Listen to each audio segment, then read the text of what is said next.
Billie Jean, Michael Jackson on the Radio West 5 Wake Up, and live in the studio we have our very own Peter Little. And I said earlier on, we were talking about the question that I asked you. Well, I gave you the answer as well, but I said he was a massive Elvis Presley fan, and he loves Elvis Presley. He knows everything about Elvis Presley, but I want to put him to the test.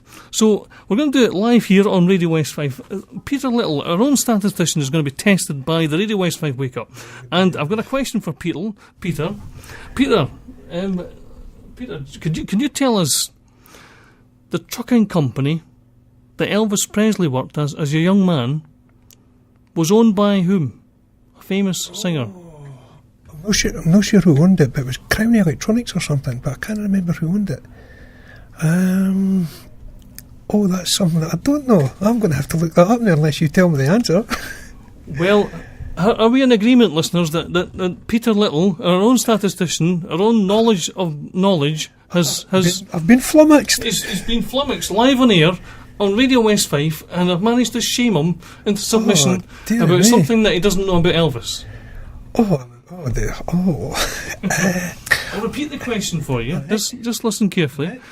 The trucking company that Elvis Presley worked as a young man was owned by which famous singer? Oh, dear. I take it this was a well-known singer as well? Yes, aye. Very worldwide at the time. Right. And from the 60s, 70s? 60s and 70s as well, right.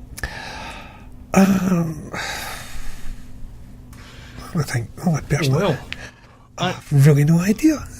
I never knew, folks, that I would manage to flummox our very own statistician here live in the studio, and he must bow his head in shame. So, who was it? Who was it? It was Frank Sinatra. No! And he got it wrong. He couldn't remember it. Oh dear. Anyway, a big round of applause for trying anyway. And well. You're listening to Michael on the Radio West 5 Wake Up.